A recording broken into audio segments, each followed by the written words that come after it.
I I got some bad news for the Tulsi haters, people.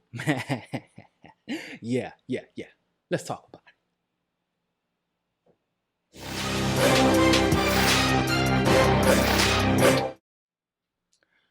So, Tulsi Gabbard is qualified for the November debates. She has reached the polling threshold. For those of you who are curious, she reached the fundraising threshold forever ago. Her grassroots fundraising is actually pretty incredible. I'm not going to lie.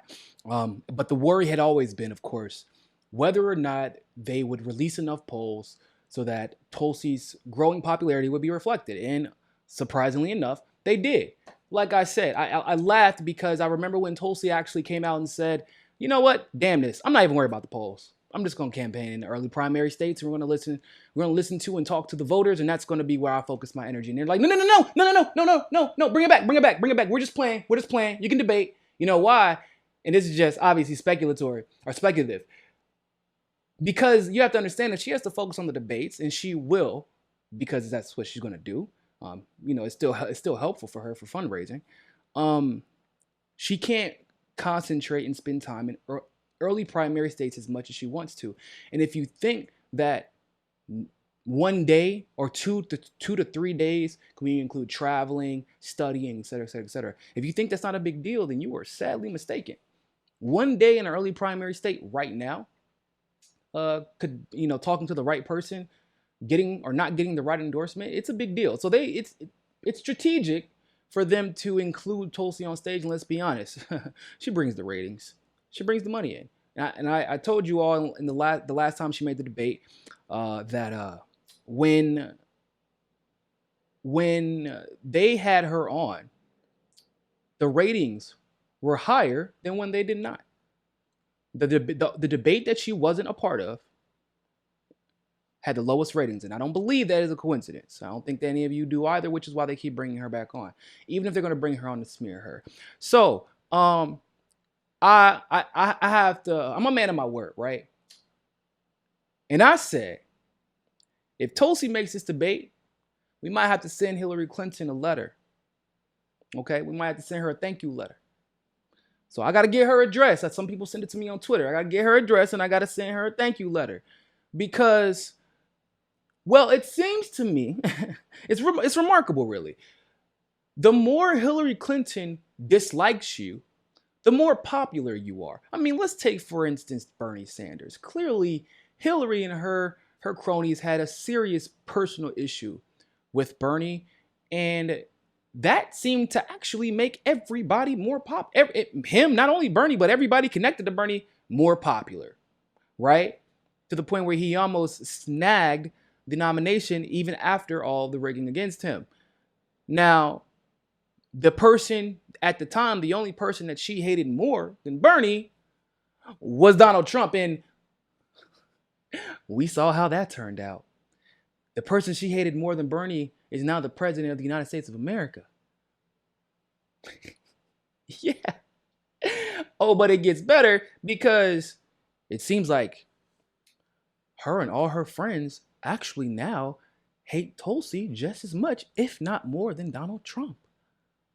And if that's the case, well, I feel pretty good about our chances now. I feel pretty damn good because the establishment, when it comes to attacking the person they perceive as the biggest threat to them, they always shoot themselves in the foot by giving them an enormous amount of coverage, one way or the other, right? Negative or positive, they gave Trump billions in free coverage in 2016, during the primary, and after in the general. And hopefully, we're going to see that Pied Piper strategy used again on Tulsi. Yeah, that's what I'm hoping. So we got to thank Hillary Clinton. But also, I mean, let's be honest, I think a lot of us kind of figured that Tulsi was going to make it after the last debate anyway, because her trajectory was shooting up every single day. So, but I'm not surprised by this. Listen, y'all, I'm already on record. You know, Tulsi can win all 50 states. She's the only candidate in the history of the United States of America who could legitimately win every single state. There may have been other candidates in the past that could have won every single state, but the issue before, if there was a candidate, is that one is the same issue that we have now, which is can they get out the Democratic primary without it being rigged against them? But two, can you overcome the negative media coverage, the partisan media coverage about you? Now we're in this age of social media, and now we're also in an age of hyper partisanship and gaslighting and demagoguery that everybody's seemingly participating in, except for Tulsi, who's participating and engaging everybody, even the people that she dislikes, with aloha, with patience, with understanding, wanting to represent everybody. Going on Tucker Carlson if she has to, going on Sean Hannity if she has to, coming on independent media when she has to, going on Jimmy Dore when she has to, going on CNN or MSNBC if she has to, going on The View if she has to.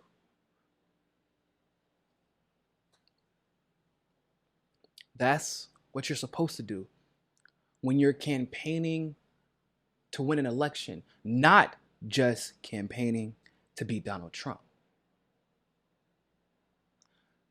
What we are about to witness in the next several months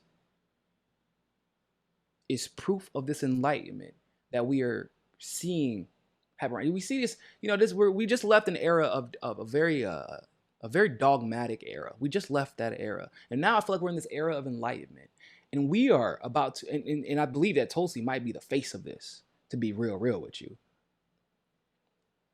We are about to see these, and I've said this over and over again, these events that are seemingly inexplicable. Like, I don't know if Tulsi would have made the next debate if she didn't critique Kamala. I don't know how her fundraising would have been if she didn't critique her. I don't know what would have happened if Hillary Clinton wouldn't have smeared her. I can't tell you what would have happened. Would she have gotten enough support? I don't know. But for whatever reason, these events keep happening that keep Tulsi in the race.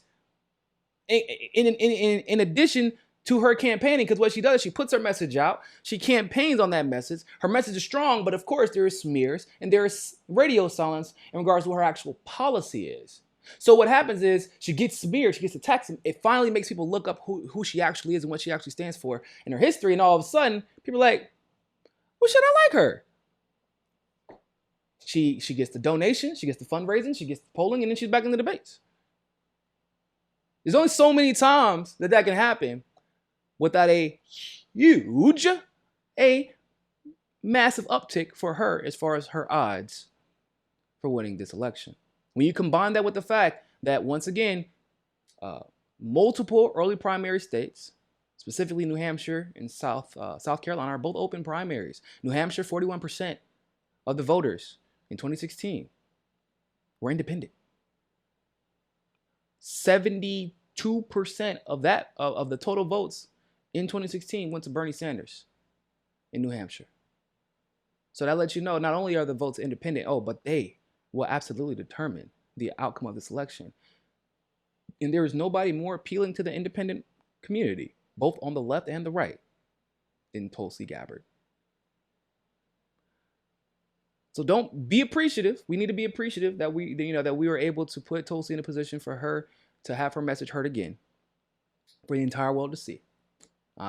We cannot take that for granted. However, don't be surprised either, because her message is more potent than what the media will have you believe, and it is reaching more and more people every single day. Keep letting them try and deflate us. They're coming from all sides, bro. Left, right, not MAGA, surprisingly, but even the progressives. I'm not even gonna throw quotations up, because there's like the neo-progressives who have been attacking Tulsi, but there's also legitimate progressives who have been attacking Tulsi for personal reasons, cult of personality reasons, nothing to do with anything other than it can't be Tulsi over the person that they want. Not who has a better chance to win, not who has the best chance to defeat Trump like they claim it's about. Now, not even who has the better policies. Not who's better on foreign policy. Not who's better on election integrity. Not who's better on every issue or most of the issues. It's, I need my team to win.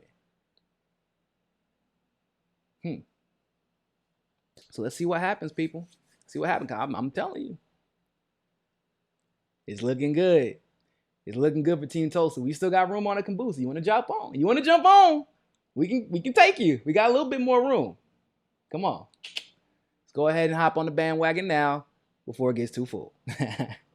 With that being said, ladies and gentlemen, thank you all so much for tuning in to this segment of Mikasa Sukasa. And always remember, more than anything else, find your balance. Peace. Don't forget to hit that subscribe button if you like that segment of Mikasa Sukasa. Also, you can help us upgrade the studio and take this show on the road to cover the on-the-ground politics that you love by clicking on that GoFundMe link in the description and donating literally anything. Anything helps. Also, you can follow us on Rockfin, on Twitter, and on Facebook as well. And hey, more than anything else, people, always remember, find your balance. Peace.